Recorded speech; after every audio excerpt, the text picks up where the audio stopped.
Fairley from Maryland will now read from the Bible.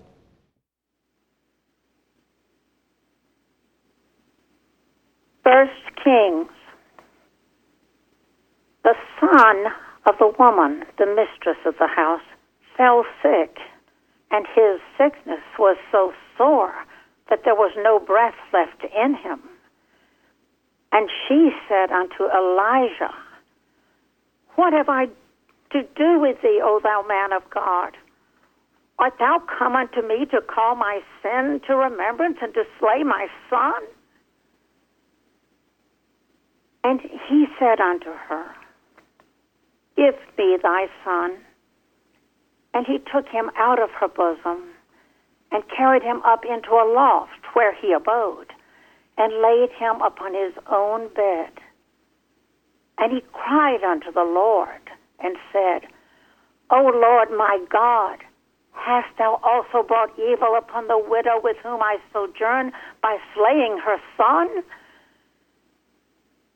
And he stretched himself upon the child 3 times and cried unto the Lord and said, O Lord my God, I pray thee, let this child's soul come into him again. And the Lord heard the voice of Elijah, and the soul of the child came into him again, and he revived. And Elijah took the child and brought him down out of the chamber into the house and delivered him unto his mother. And Elijah said, See, thy son liveth. And the woman said to Elijah, Now by this I know that thou art a man of God, and that the word of the Lord in thy mouth is truth.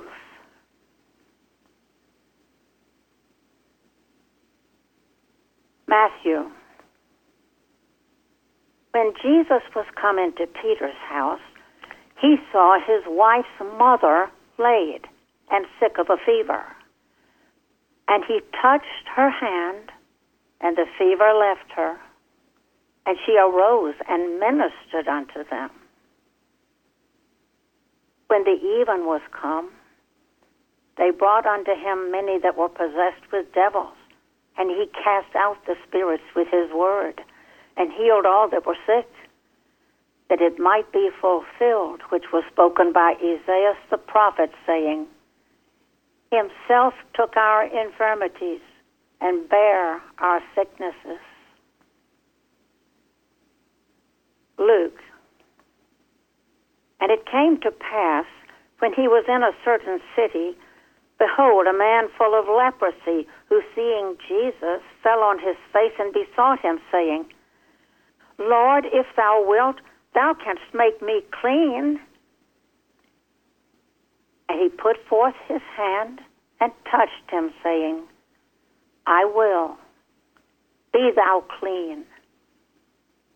And immediately the leprosy departed from him. And he charged him to tell no man, but go and show thyself to the priest, and offer for thy cleansing, according as Moses commanded, for a testimony unto them. But so much the more went there a fame abroad about of him, and great multitudes came together to hear, and to be healed by him of their infirmities. And he withdrew himself into the wilderness and prayed.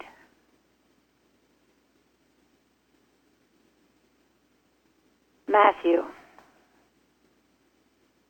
And Jesus went about all Galilee, teaching in their synagogues and preaching the gospel of the kingdom, and healing all manner of sickness and all manner of disease among the people. And his fame went throughout all Syria.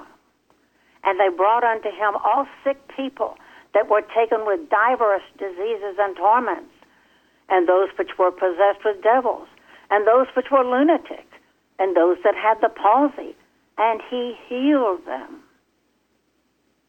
And there followed him great multitudes of people from Galilee and from Decapolis and from Jerusalem and from Judea and from beyond Jordan. And when he had called unto him his 12 disciples, he gave them power against unclean spirits to cast them out and to heal all manner of sickness and all manner of disease. These 12 Jesus sent forth and commanded them, saying, Go not into the way of the Gentiles, into any into any city of the Samaritans enter ye not, but go rather to the lost sheep of the house of Israel. And as ye go, preach, saying, The kingdom of heaven is at hand. Heal the sick, cleanse the lepers, raise the dead, cast out devils. Freely ye have received, freely give.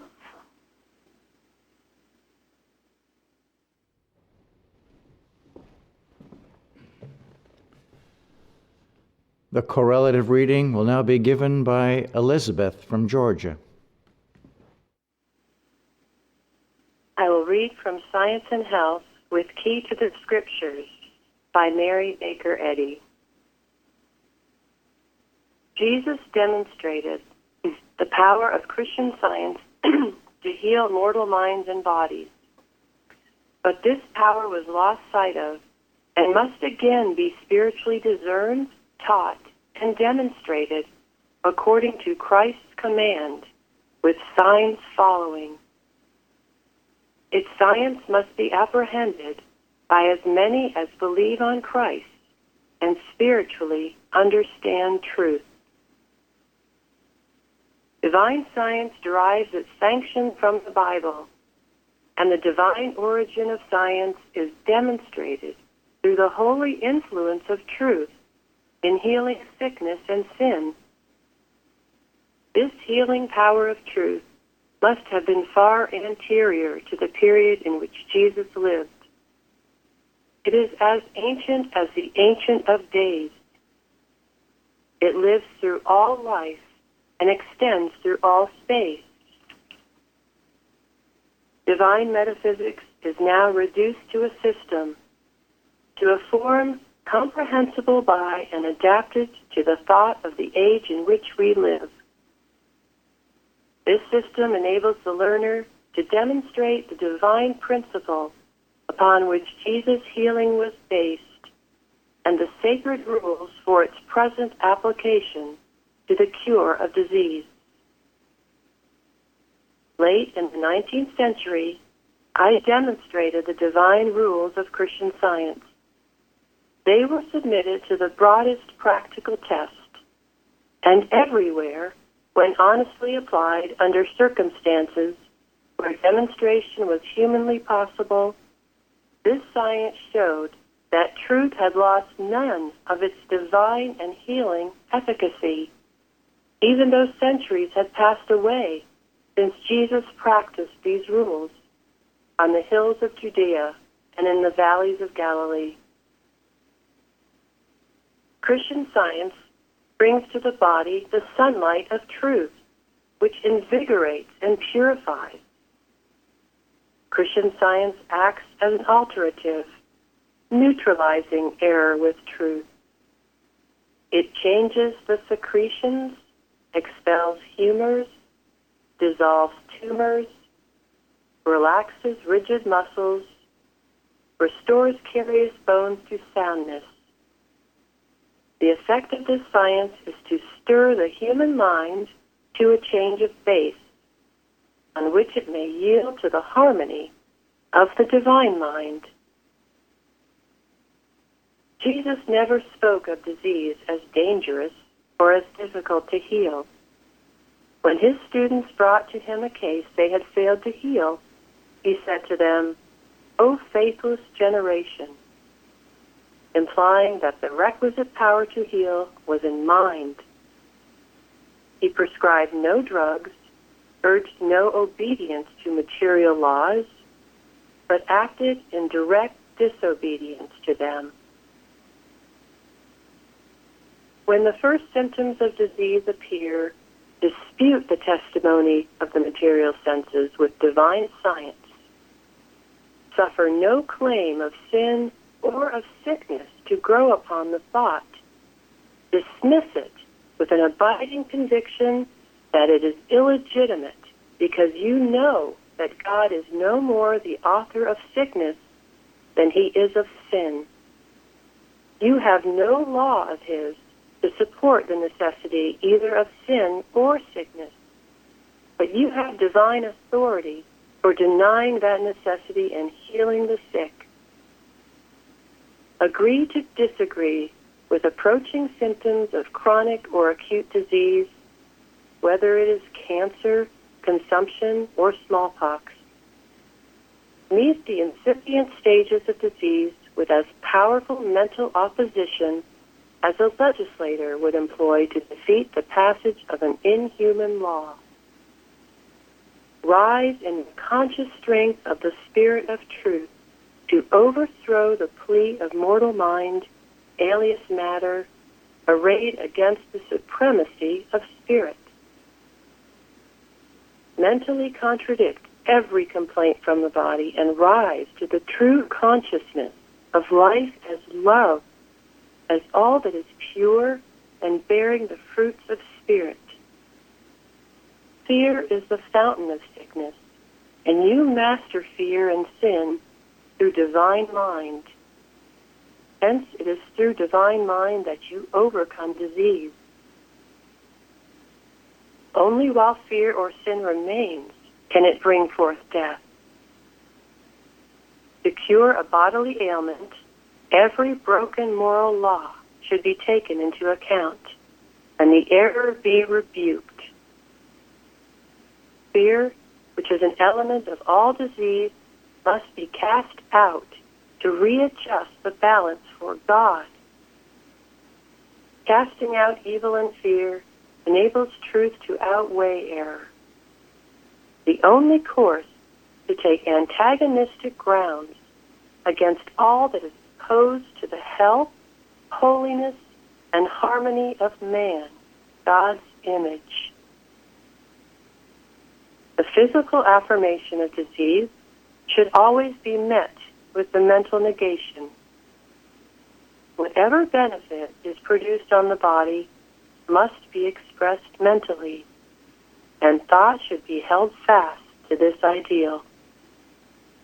If you believe in inflamed and weak nerves, you are liable to an attack from that source. You will call it neuralgia, but we call it belief. If you think that consumption is hereditary in your family, you are liable to the development of that thought in the form of what is termed pulmonary disease, unless science shows you otherwise. If you decide that climate or atmosphere is unhealthy, it will be so to you. Your decisions will master you, whichever direction they take. Reverse the case. Stand porter at the door of thought, admitting only such conclusions as you wish realized in bodily results. You will control yourself harmoniously. When the condition is present which you say induces disease, whether it be air, exercise, heredity, contagion, or accident, then perform your office as porter and shut out these unhealthy thoughts and fears. Exclude from mortal mind the offending errors, then the body cannot suffer from them.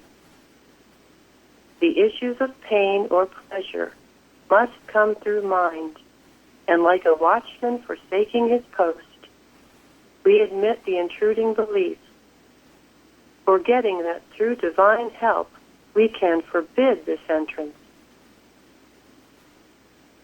The body seems to be self-acting only because mortal mind is ignorant of itself of its own actions and of their results.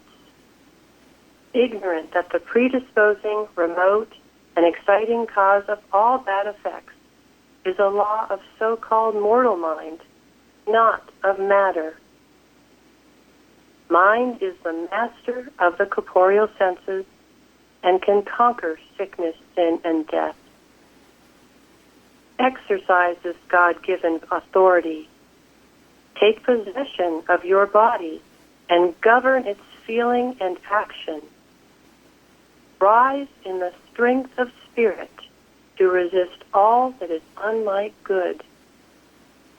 God has made man capable of this, and nothing can vitiate the ability and power divinely bestowed on man. The power of Christian Science and divine love is omnipotent. It is indeed adequate to unclasp the hold and to destroy disease, sin, and death.